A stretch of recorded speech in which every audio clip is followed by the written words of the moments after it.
Vamos a continuar con la segunda sesión del seminario y vamos a dar paso a la conferencia de Marta Llorente, que nos acompaña hoy, y nos va a presentar una ponencia que lleva por título La casa, sueño, refugio y encierro para las mujeres.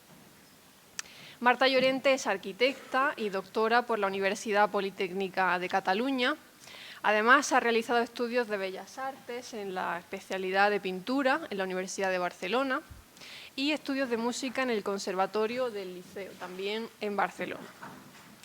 Actualmente es catedrática de composición arquitectónica en la Universidad Politécnica de Cataluña. Ha creado la línea de docencia e investigación de antropología del espacio urbano. Dirige el grupo de investigación Arquitectura, Ciudad y Cultura, que desarrolla estudios sobre la ciudad contemporánea en relación con las formas de habitar y de construir espacios, y además es autora de diversas publicaciones acerca del espacio específico de la mujer. Pues muchas gracias una vez más, Marta, por acompañarnos hoy aquí, y cuando quieras, pues tienes la palabra. Gracias.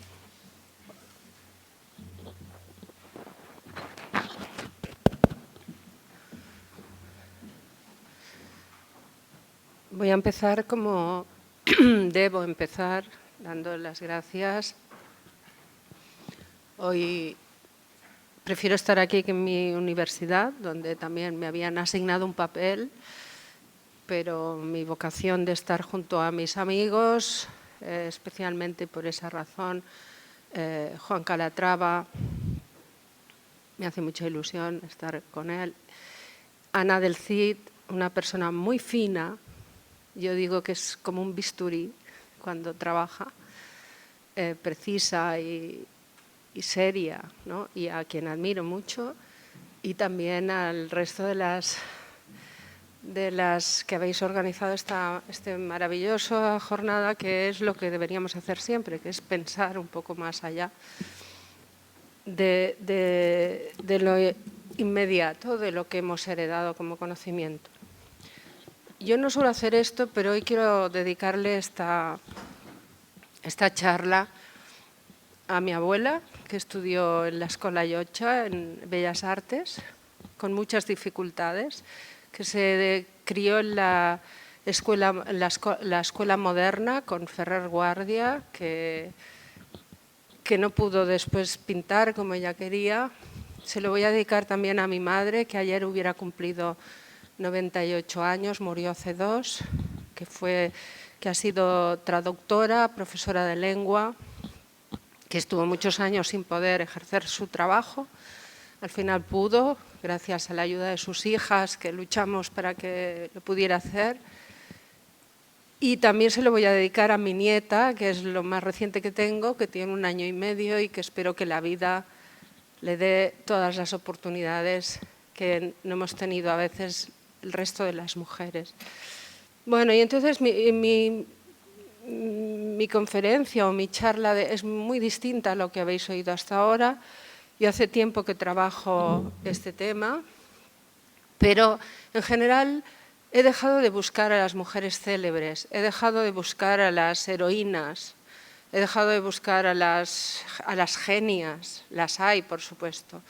Yo busco a las que están ahí detrás del silencio de los siglos, a esas mujeres que están calladas, pero que han vivido, han sufrido. Y ahora, lo siento, pero voy a buscar también el dolor y el sufrimiento de las mujeres.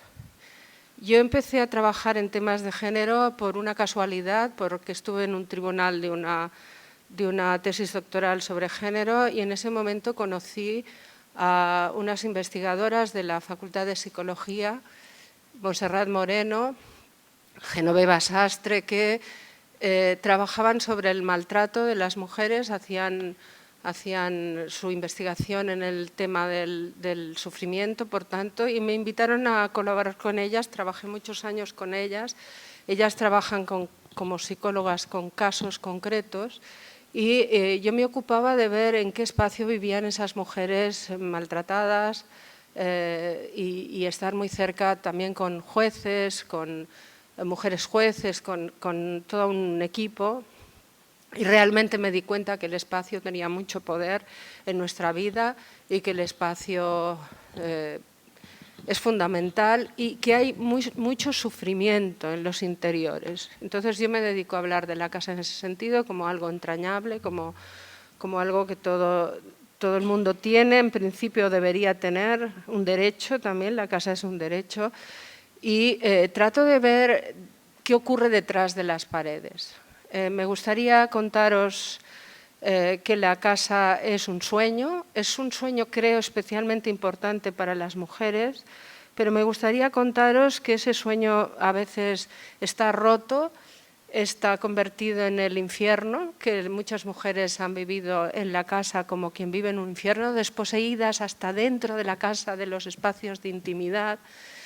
Pero también me gustaría contar que después la reivindicación de la libertad, sobre todo la libertad, esa palabra tan maravillosa, acaba llevando a las mujeres a vivir en esa casa como seres libres, en el lugar donde más somos nosotros mismos, que es la casa, y a conseguir esa victoria o ese derecho. No son heroínas, son mujeres que a veces han tenido que callar, de las que voy a hablar.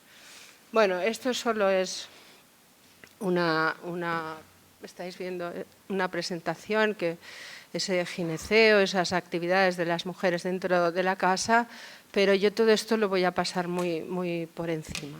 A pesar de todo, yo he trabajado también con una prehistoriadora en Barcelona, Encarna Sanahuja. Ella murió de un infarto hace no mucho tiempo, y ella me explicaba también cómo leer las huellas más remotas del espacio, de ocupación del espacio, también puede significar reencontrar las figuras femeninas, ¿no? Entonces he traído aquí como aderezo un poco esas nuevas maneras de leer en el espacio la ocupación, de, por ejemplo, leer los suelos de ocupación, esos cercos que deja lo que ya no está, la ausencia, y también me interesa mucho esa idea del cerco, del vacío como memoria y como huella.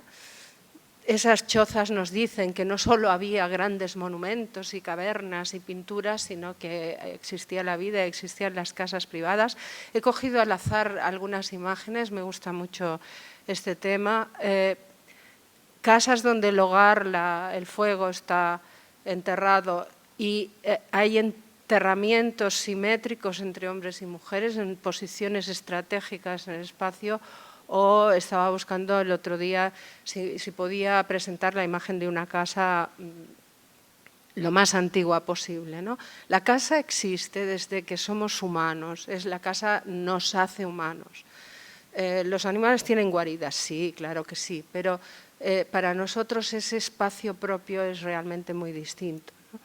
Yo empecé trabajando también como os he dicho, con el dolor, con el sufrimiento, y inevitablemente pues yo me encontré la maldición de una mujer en el poema de Gilgamesh. Me topé con esa maldición, y hace tiempo también, hoy en algún momento os voy a contar momentos de estos en los que uno siente una revelación y ve que algo va a ocurrir. Cuando leí esta maldición, a mí me interesaba la literatura. Yo trabajo con literatura, básicamente. Mi documentación es literaria. Allá está presente, por supuesto, la vida de las mujeres y de los hombres y de todas esas categorías casi que busquemos, los niños, los ancianos, porque no solo hay hombres, mujeres, hay las edades de la vida, etc. Entonces yo me encontré con esa maldición. Al mismo tiempo, bueno, en esa tremenda maldición, perdón, la voy a buscar porque hay algunas cosas de esta maldición que me interesan. Una maldición a una mujer, se supone que es una cortesana, una mujer que ha ido a civilizar a un hombre y que después le va a caer la tormenta de ser maldita por ese mismo hombre, y en fin, nos quedamos tan tranquilos, pero lo interesante es que parte de esa maldición, hacer daño por la palabra, es una cosa interesante, hablando del lenguaje, va a ser maldecir su espacio vital, su casa. En concreto, voy a leer muy poco de esto porque no tenemos mucho tiempo, pero veamos lo que le dijo Enkidu, uno de los personajes de la epopeya de Gilgamesh, a esta mujer. Estoy en una versión asiria. Que jamás construyas un hogar dichoso, que nunca ames a los jóvenes llenos de vida, que jamás frecuentes el lugar donde festejan las doncellas, que la hez de cerveza manche tu hermoso seno, que el borracho con sus vómitos manche tu vestido de fiesta, que tu hombre prefiera bellas y alegres mujeres, que se te golpee como la masa de arcilla de un alfarero, que no recibas alabastro jaspeado para tus ungüentos, que tus jueces te arruinen, que la brillante plata, riqueza de las gentes, no sea vertida en tu casa, que el mejor de tus lugares de placer, escuchar bien esto, sea el hueco de tu puerta, que el cruce de los caminos sea tu lugar, que el despoblado sea el lugar donde te acuestes, que la sombra de las murallas sea tu lugar, que las espinas y los abrojos despellejen tus pies, que el borracho y el ebrio te den bofetadas, que no haya albañil que repare el techo de tu casa, que en los agujeros de tu casa anide la lechuza, que la entrada en tu regazo desnudo cause la enfermedad. No sigo. Esta maldición fue importante para mí porque me dediqué a coleccionar maldiciones, especialmente a las mujeres, también la asociación Mujeres y Ciudades, en la Biblia, me he leído la Biblia y esas cosas, y en un cierto momento me di cuenta de que no ha habido ser, yo no hablo nunca de la mujer, trato de hablar de las mujeres han recibido mucho más desprecio, mucho más menosprecio, que no es lo mismo, y muchos más insultos en la historia de la literatura que los hombres, ¿no? Es esa especie de condición de recibir el chaparrón de las malas palabras me ha impresionado siempre mucho, así que también la noto, ¿no? Pero maldiciones tengo una colección, si a alguien le interesa puedo pasársela, he ido recogiéndolas. Me interesa ese daño, el daño por la palabra que sea justamente hecho a la casa. Me gustaría hablaros de la mujer en la cultura antigua también, porque venimos de una conferencia muy erudita sobre eso, pero yo os hablaría de esas otras mujeres. Las mujeres que aparecen en la tragedia griega, los oficios, las mujeres músicas. Aquí vemos una música que toca la flauta de Sring, que es esa flauta de doble caña, que es en realidad la flauta de Pan. Esas otras mujeres que acompañan la historia de la antigüedad, pero solo voy a recomendaros, desde luego están las mujeres de carácter negativo, como Clitemnestra, la esposa de Agamenón, asesinada por su hijo Orestes. Está Electra, la hija de también Agamenón y Clitemnestra, que incita al crimen a su hermano. Pero está Crisótemis, la hermana que incluso la tragedia va a menospreciar. Estoy hablando de los ciclos de literatura trágica muy rápido. Por supuesto está nuestra heroína Antígona, pero está Ismene, la hermana también atemorizada, la que no habla apenas. Por supuesto estará Medea, ¿no? Estos personajes iluminan bastante una sociedad, una forma de sociedad.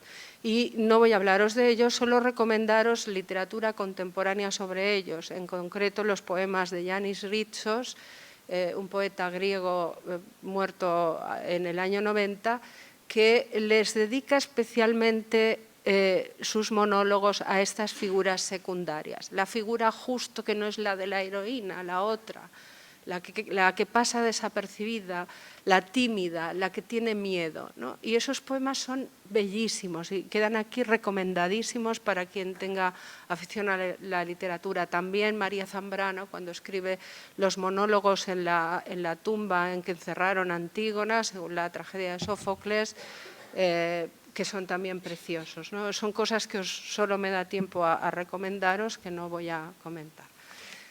Las mujeres han sido encerradas en el espacio nos gusta verlas salir, nos gusta verlas triunfar, pero las mujeres han vivido muchas veces cautivas, ¿no? La literatura medieval también nos cuenta, por ejemplo, los cuentos de María de Francia, cuando vemos con frecuencia esa historia de una mujer que está condenada a no salir, que no puede salir, se las arregla para tener un amante, como puede. Hay un cuento muy triste que se llama El Ruiseñor. Os podría recomendar muchas historias, pero ahí una y otra vez reaparece esa figura, igual que reaparece pues, en la figura de Santa Bárbara, la mujer que por su padre, pues por ser cristiana, queda encerrada en una torre que después será la patrona, por cierto, de la arquitectura hasta que San Antonio la ha desbancado. No voy a hablaros de ellas tampoco, solo me detendría en un momento a contar algo de la casa islámica, en la ciudad islámica, la casa de Fez. Esto es unas fotografías. Yo viví en una de estas casas en unas vacaciones. Este es un señor con el que yo viajaba, que le dije que se pusiera en el lugar del jimeneceo, que le iba a hacer una foto para que viera la casa desde el punto de vista que las mujeres que vivían en la parte alta estaban viendo. ¿Qué estoy queriendo decir así muy rápido? Estas casas maravillosas, completamente introvertidas, que tienen mucho que ver con la casa mediterránea, que miran hacia adentro, tenemos que pensar cuántas mujeres no podían ni siquiera salir libremente de esos espacios y además ocupaban un espacio concreto dentro de la casa, el gineceo, ¿no? Igual que se ha ocupado ese espacio concreto en las casas, en la casa griega, en la casa romana. Esos espacios suelen estar privilegiados en relación a la visión que desde esos espacios se puede tener de toda la casa, pero hay que pensar que esos ojos que miran están condenados a pasar desapercibidos, a vivir ocultos, ¿no?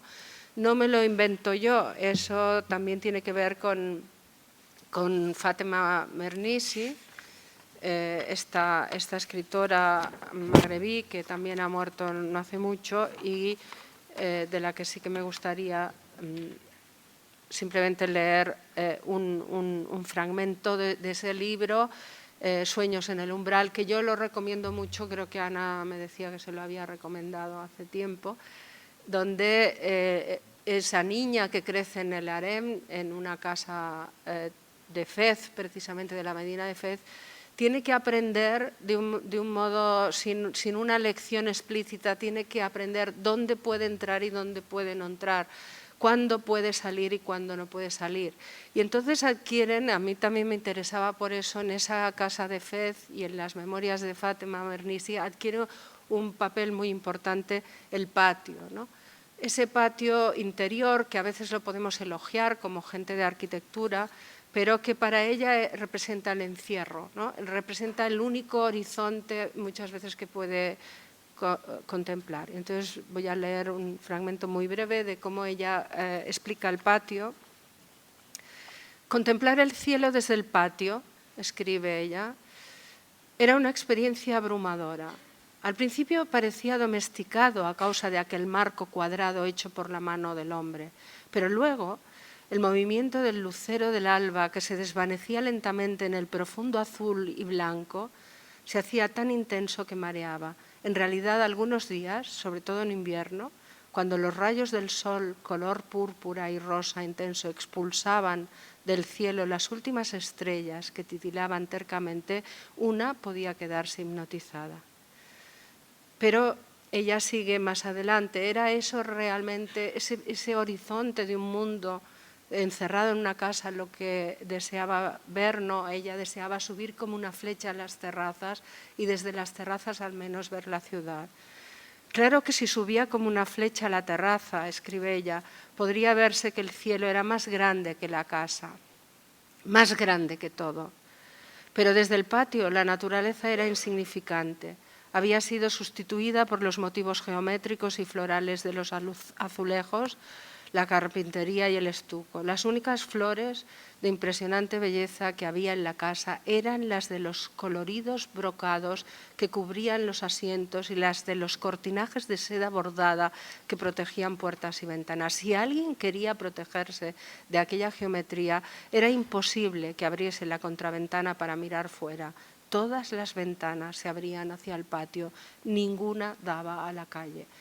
Es una lectura que con poco tiempo no se puede hacer bien, pero de cómo el patio representa eso. También es verdad que ella en su casa convivía con una hermana repudiada por su marido, la hermana de su padre, y le habían asignado una habitación en las últimas terrazas. Esa mujer les contaba cuentos y les explicaba la sensación de volar. Y les decía que ella siempre que estaba en la terraza, porque ellas tenían varias terrazas, pensaba en tener alas y volar y escapar a través de la terraza de todo aquello. También explica que las mujeres se empezaban a sentir incómodas, las mujeres de la casa, muy queridas todas, muy mimadas, nada que ver con la imagen aberrante a veces de los harenes que tenemos, pero se dedicaban a bordar. Claro, antes he oído que, la conferencia de antes he oído que eso de bordar, bueno, es que es una maravilla poder estar en casa y poder coser y bordar. Yo también lo hago, a mí me gustan esas tareas. Pero esas mujeres, y además me gustaría que los hombres aprendieran, porque realmente es casi un zen, ¿no? Es como para poner la cabeza.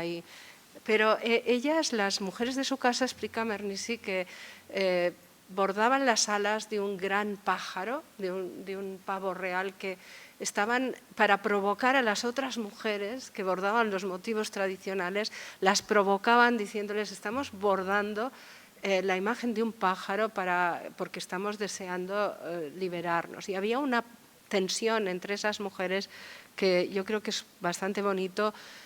Tenéis que leerla porque es un libro maravilloso que desde luego aprovecho para recomendaros, y como yo hoy estoy intentando ir un poco rápido, pues voy a seguir adelante y la voy a dejar ahí. Tiene, por cierto, un libro que se llama Las sultanas olvidadas, que también lo recomiendo, donde explica la historia incluso de estas mujeres que corrían por aquí, por Granada, hace años. Bueno, las mujeres cosiendo, también he hecho una colección de maldiciones, pero yo tengo una buena colección de cuadros y de fotografías, sobre todo de mujeres cosiendo. Es una imagen que recuerdo de también mi abuela, la que estudió arte y no pudo ser pintora, pero recuerdo que me fascinaba verla coser, el uso de sus manos al lado, y las tertulias de esas mujeres que se reunían para este tipo de tareas. Yo creo que también hay que decirlo, ¿no? Ha habido mucha felicidad entre las mujeres. Y eso me lo recordaba una mujer juez cuando yo trabajaba en lo que os explicaba antes, en problemas de maltrato. Me recordaba la felicidad de las mujeres, que también la tenemos que relevar y que es un peso histórico que hemos heredado seguramente de algún modo todos, ¿no? Bueno, estas imágenes que yo voy a pasar rápido, es verdad, ahí están, pero yo prefiero a la mujer que cose que a la mujer que ociosa, que a la mujer burguesa, quizá, que se puede permitir no trabajar y que pasa esas tremendas horas de soledad en los interiores de las casas. También recuerdo una vez, hace muchos años, yo leí un artículo en la prensa, era del escritor García Márquez.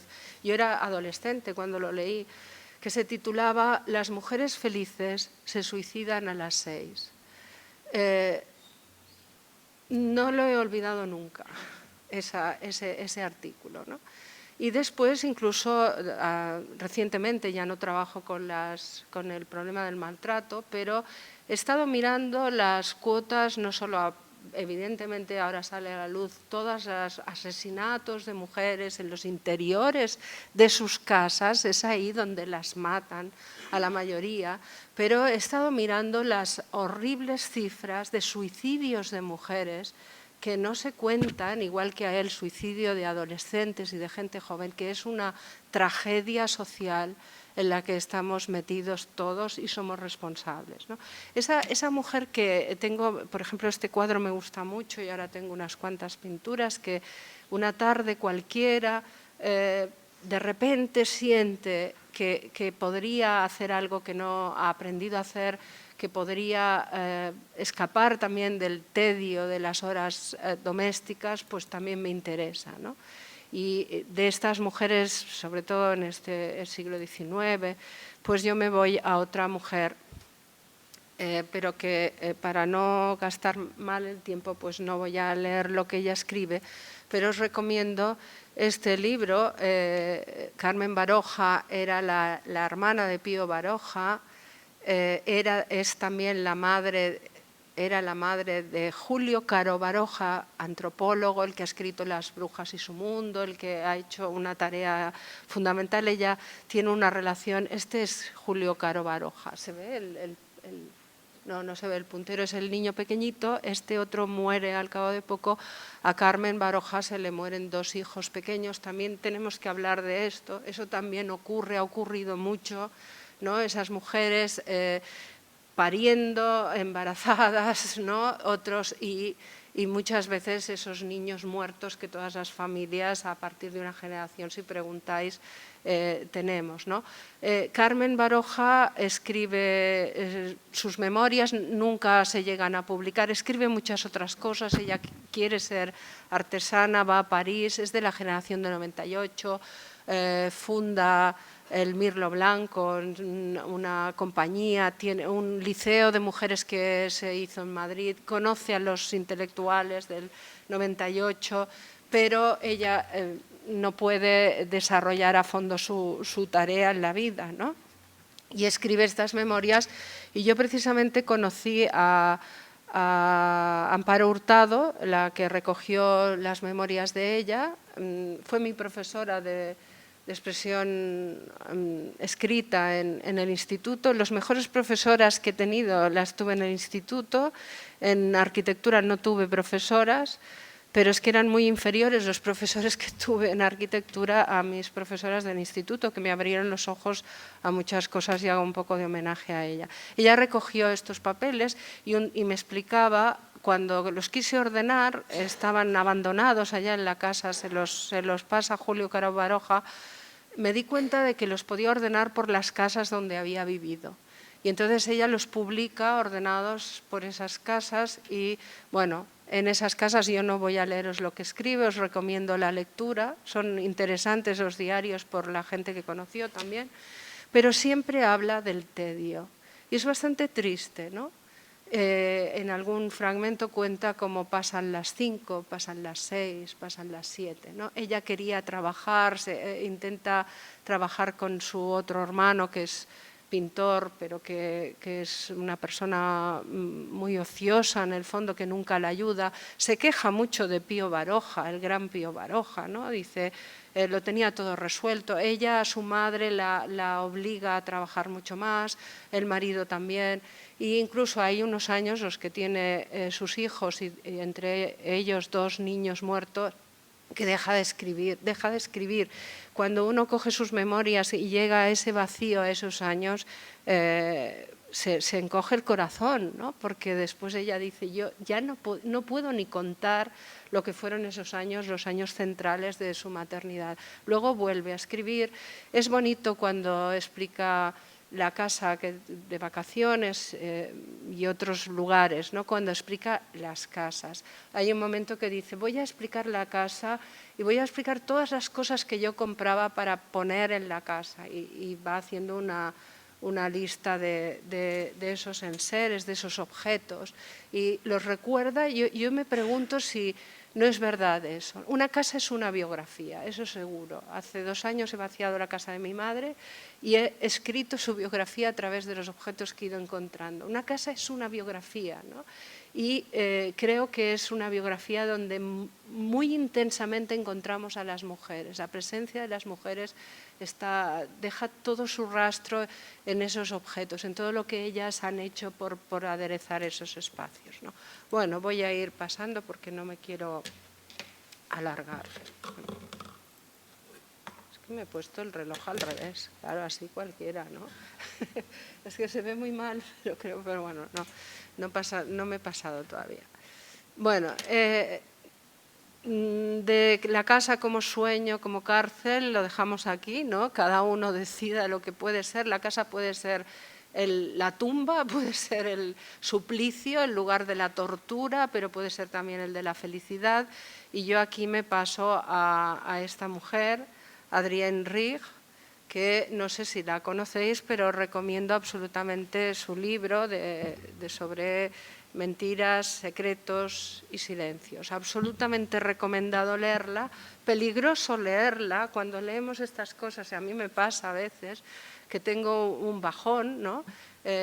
Sufro leyendo la realidad de lo que nos ha pasado, de cómo nos han tratado, de cómo hemos vivido, pero al final pues, sirve para iluminar un mundo difícil de iluminar todavía, que es nuestro mundo, ¿no? Entonces, de Adrienne Rich, yo os quiero comentar un artículo que se llama Condiciones de trabajo, el mundo común de las mujeres. En concreto, también tiene un buen artículo sobre las mujeres en la universidad. No es que ella hable demasiado de las casas, pero me interesó mucho en este artículo que ella utiliza lo que ha escrito la filósofa Hannah Arendt, no sé, La condición humana.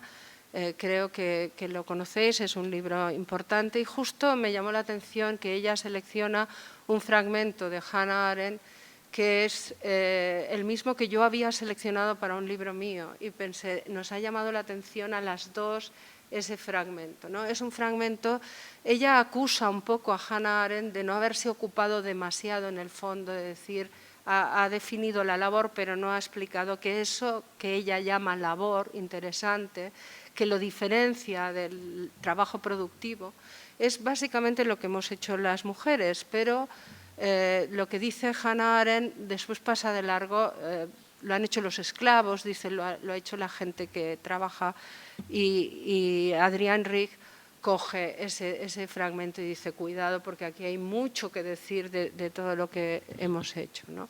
Entonces, bueno, hay ese fragmento de Hannah Arendt, no lo voy a leer, lo podéis, si os interesa ella, yo os recomiendo que busquéis esa reflexión. Hannah Arendt dice que el trabajo, la labor, el trabajo que día a día repara lo que desgastamos, ¿os dais cuenta de eso, ¿no? Que cada día reparamos lo que desgastamos, eso dice ella, eso no es heroico, eso no es un trabajo heroico. Es una parte imprescindible de la existencia y de la vida que básicamente han hecho las mujeres, ¿no?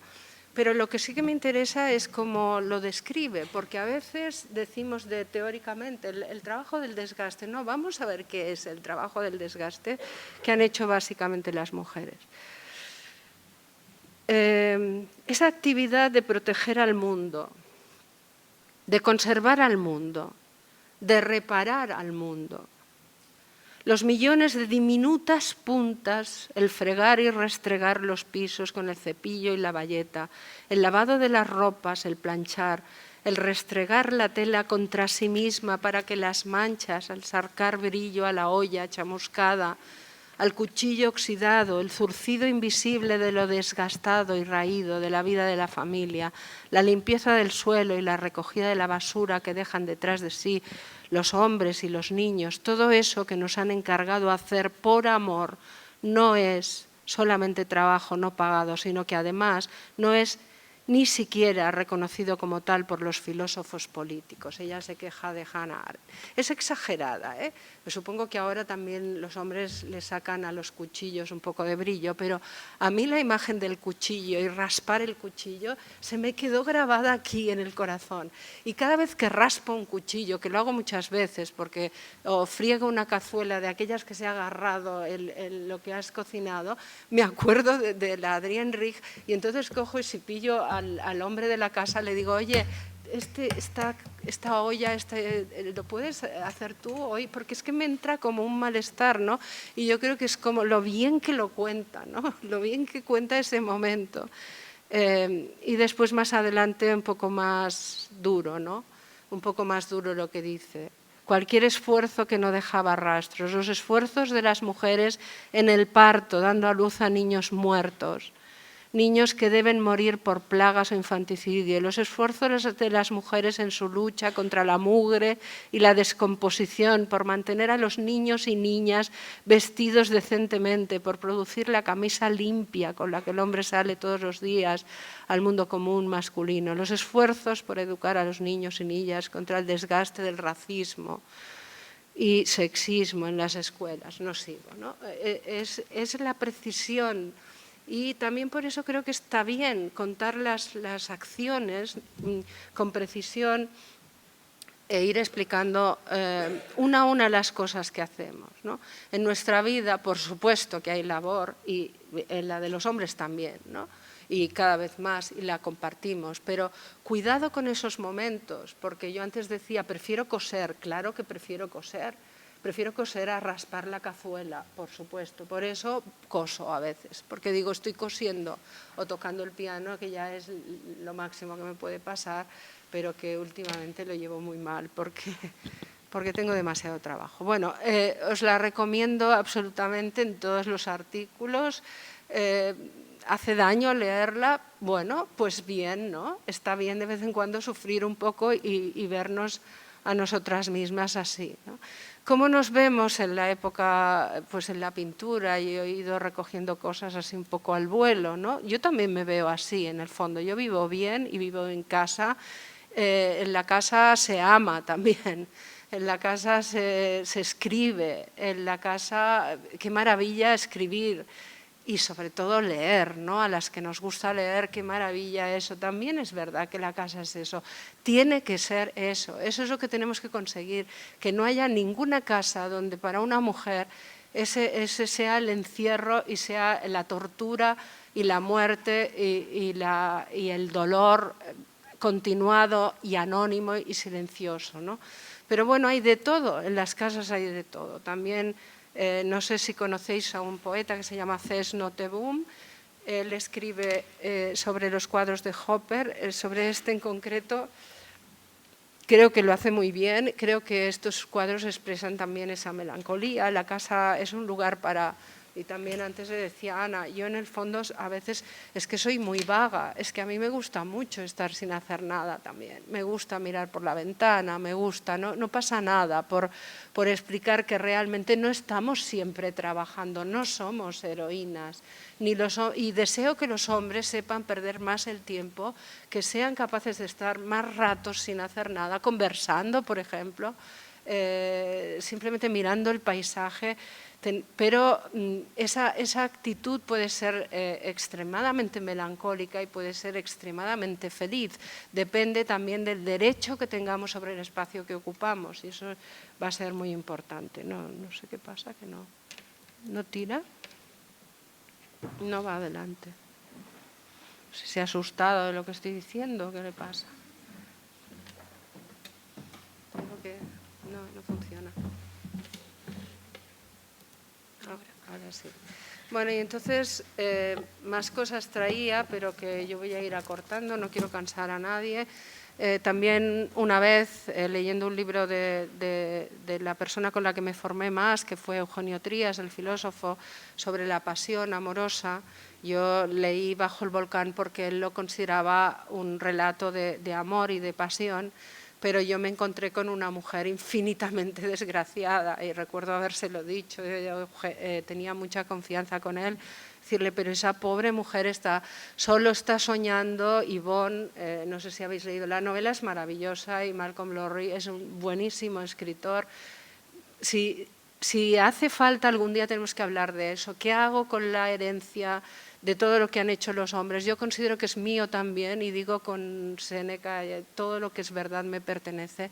Yo me hago con esa herencia, no voy a renunciar a ella, pero realmente leo otras cosas y veo otras realidades. Por ejemplo, veo cómo la pobre Yvonne sueña, es la historia de un borracho y del daño que un borracho le hace a esa mujer, y ella sueña con una casa y cuando la está contando tendrá una casa, él le llama el cónsul, un lugar donde pueda escribir. Ella sueña con el lugar de él y bueno, está obsesionada con conseguir la felicidad de esa casa y al final, como todo se viene abajo por culpa de él, hay un momento que lo que sueña ya no es la casa que va a construir, sino ve la casa quemarse. Y yo tengo un fragmento aquí, pero no, en principio ahora lo iba a leer, pero lo voy a cortar. Tengo un fragmento de cuando ella de repente ya ve la casa aquella con la que ha soñado toda en llamas, destruirse, y además se precipita el horror, ¿no? Mujeres que han hablado desde el arte de esos espacios interiores también me interesan mucho. Me interesa desde luego Louise Bourgeois. Es una difícil artista, si queréis, pero yo la he buscado. A mí me impresionan mucho sus celdas, no tanto estas arañas gigantes o estas cosas, y realmente me he traído también sus escritos. Tampoco voy a leer de ella porque quiero reservar un espacio final, pero busqué cuál era el motivo de esas celdas, ¿no? ¿Por qué ella hace estos espacios agobiantes, cerrados? ¿Por qué está tan obsesionada con ese trabajo? Y en realidad lo entendí entre líneas. Hay que leer entre líneas sus escritos porque de repente aparece, ¿no? Ella dice que para ella el arte es un exorcismo. Eso me parece genial, ¿no? Y ella dice, mis documentos son mis recuerdos. Y entonces hay un momento que entendemos el recuerdo cuál es. Ella vivió toda su infancia, quería mucho a su padre, pero su padre lo tuvo que desmontar. Su padre metió en casa o se hizo amante de su institutriz, de la mujer que le enseñaba inglés, y durante 10 años convivieron toda la familia con la amante de su padre, y ella se sentía traicionada por su padre y por la mujer esta, ¿no? 10 años conviviendo en una situación de embuste. La madre lo aceptaba porque, dice ella, quería mucho a su padre y aceptaron esa realidad. Entonces ella llega un momento que se da cuenta de que ese agujero que tiene en el alma le viene de esa desolación absoluta de haber vivido. Y luego el arte es un exorcismo. Me encanta esa definición del arte. Y ahí la tenemos construyendo las celdas, ¿no? Bueno, son impresionantes. Hace poco aquí en el Guggenheim, en Bilbao, hubo una exposición de ella. A mí me impresionan mucho estos espacios opresivos, pero también ella dice que una obra de arte no necesita explicaciones. Entonces, eso me lo encuentro muy a menudo porque yo trabajo mucho con arte. Bueno, si no te conmueve, si no te provoca emociones, he fallado. Necesito mis recuerdos, son mis documentos. Pero no hablemos tampoco más allá. Ella a veces dice, yo no sé cómo sale todo eso, pero de algún modo acaba saliendo, ¿no? Entonces, bueno, yo antes decía, seamos felices también, disfrutemos de la intimidad. La palabra intimidad no la usamos con el debido respeto. Es el tesoro más grande que tenemos en la existencia, es el derecho a una intimidad.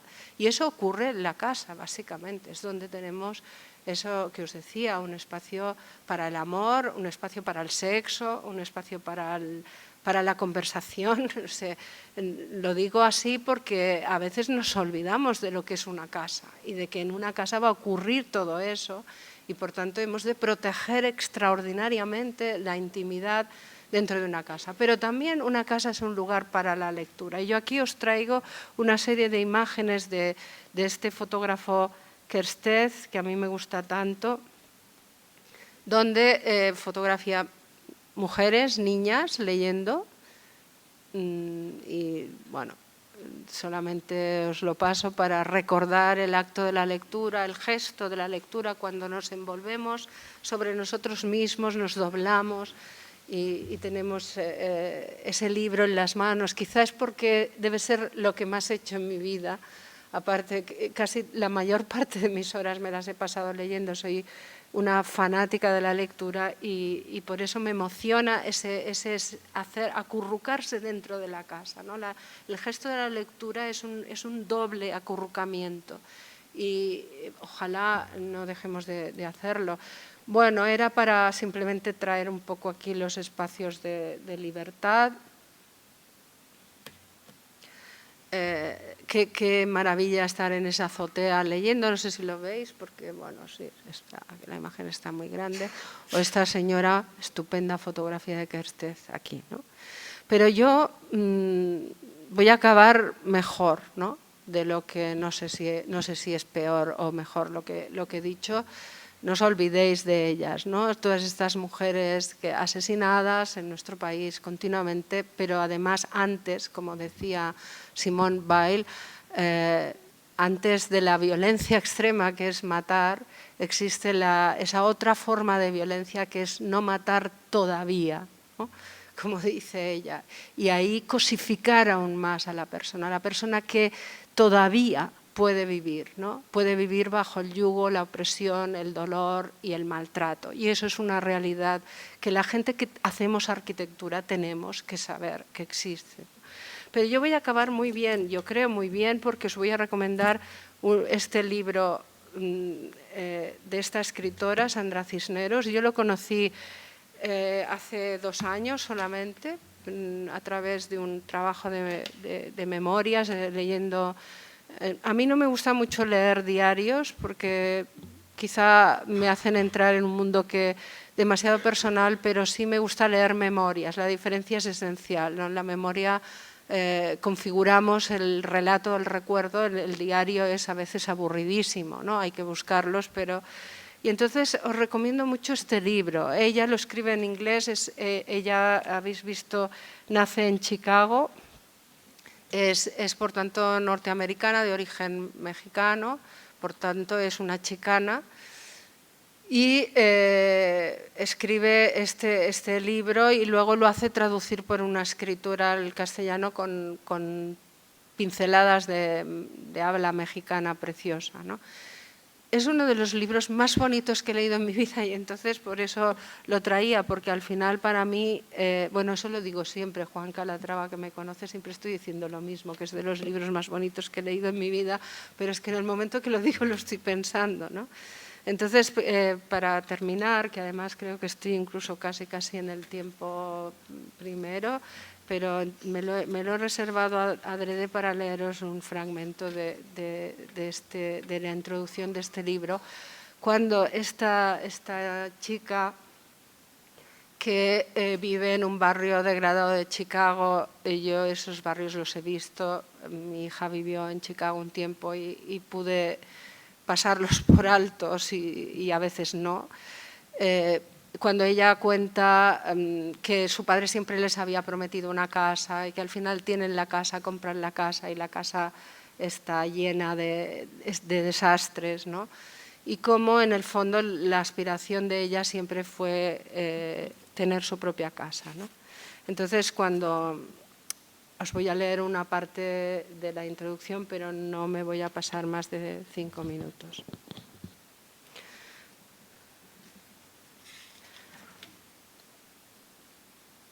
Es cuando ella consigue su casa, la primera, la habitación pobre de Chicago, cuando se independiza y se marcha de casa.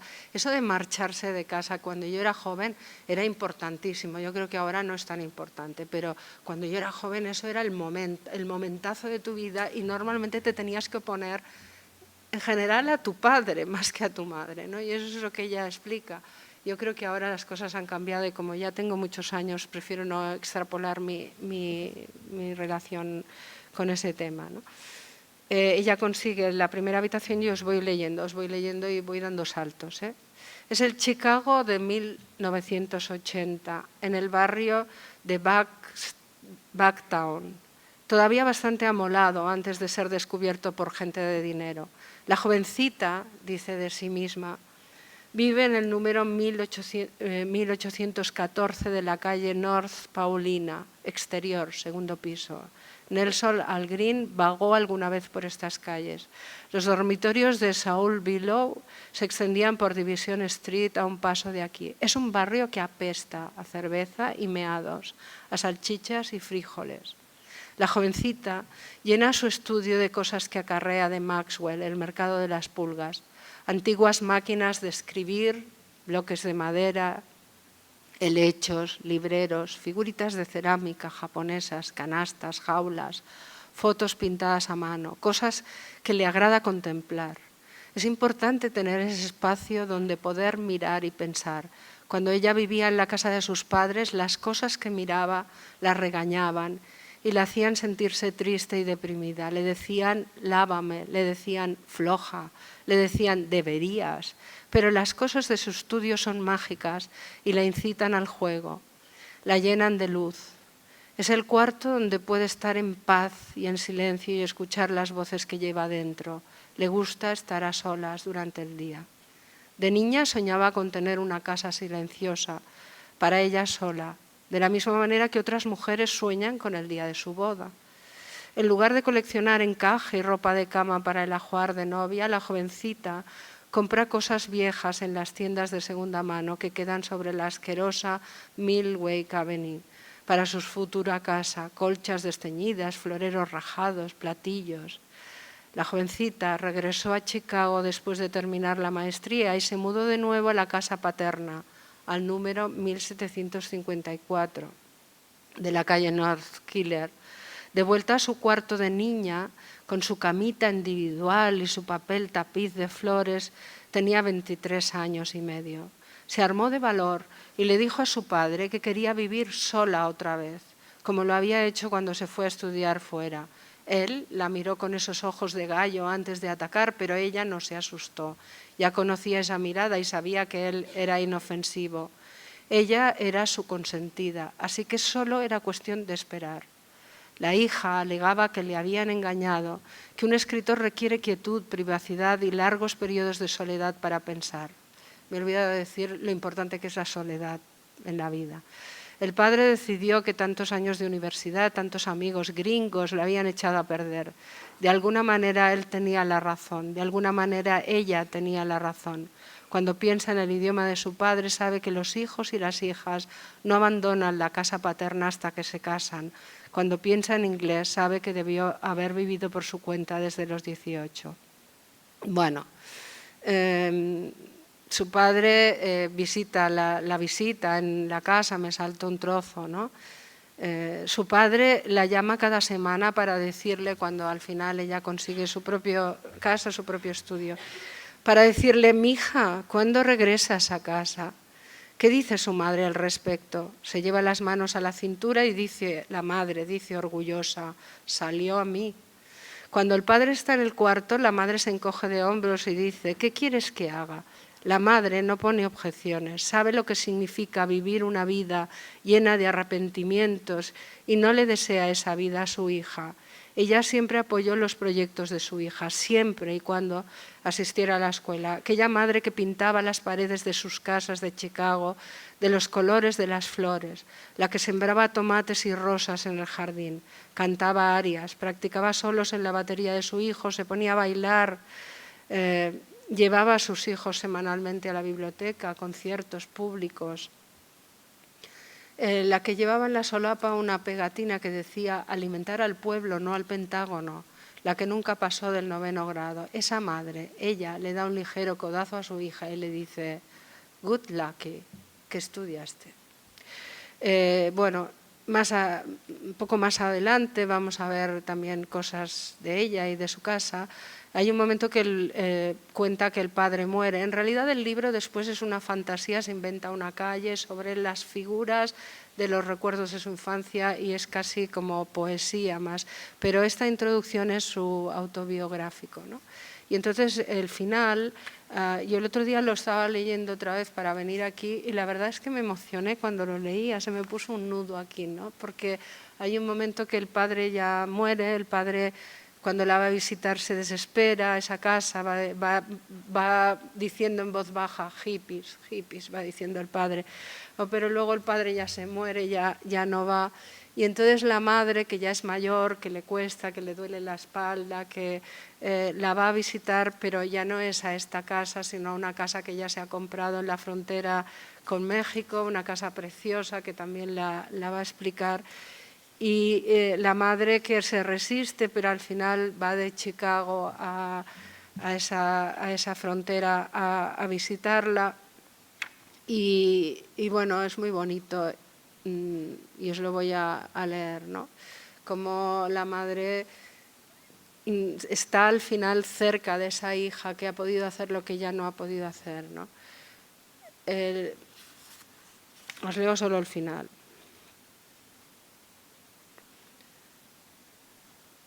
«24 de octubre de 2007, vienes a visitarme desde Chicago, mamá. No quieres venir, te hago venir. Ya no te gusta salir de tu casa, te duele la cintura, dices, pero insisto. Construí este estudio junto al río tanto para ti como para mí y quiero que lo veas. Una vez hace años me llamaste por teléfono con cierta urgencia en la voz. ¿Cuándo vas a construir tu estudio? Acabo de ver un programa en el canal, bueno, bla, bla, bla. Final, y ahora enos aquí a las 2 en la azotea de un edificio color azafrán con vistas al río. Un espacio solo mío para poder escribir. Subimos al cuarto donde trabajo, encima de la biblioteca, y salimos al balcón que da al río. Tienes que descansar, le digo. Hay unos edificios industriales. Bueno, bla, bla, bla. Al final la madre se va a quedar a dormir, está muy cansada. Y solo leo los dos últimos párrafos. El cielo absorbe la noche rápido, rápido, disolviéndose dentro del color de una ciruela. Metiendo sobre la espalda y veo las nubes apresurarse a casa. Las estrellas tímidas se asoman una a una. Te recuestas junto a mí, está hablándole a su madre, y enroscas tu pierna sobre la mía como cuando dormíamos juntas en tu casa. Siempre dormimos juntas cuando estoy de visita. Al principio porque no hay otra cama disponible, pero después, cuando papá muere, solo porque deseas estar junto a mí. Es el único momento en que te permites ser cariñosa. ¿Qué tal si invitamos a todos a venir acá la próxima Navidad? Te pregunto, ¿qué crees?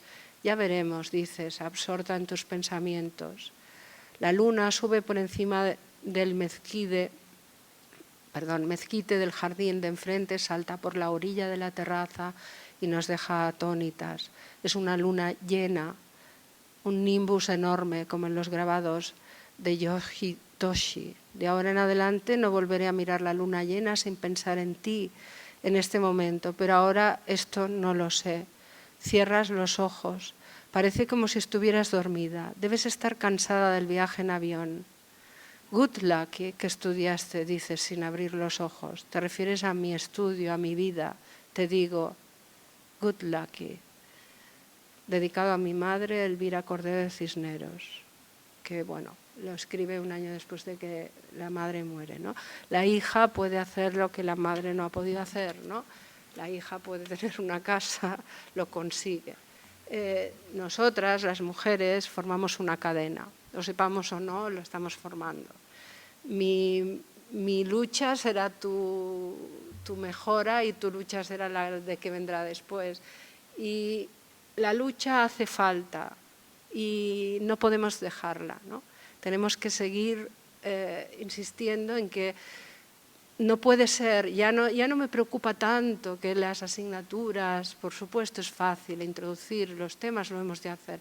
Lo que me preocupa es que seamos felices, que sintamos que hemos hecho lo que queríamos hacer y que podamos con orgullo transmitir nuestros logros, decirlos en voz alta y pasárselos a la generación siguiente.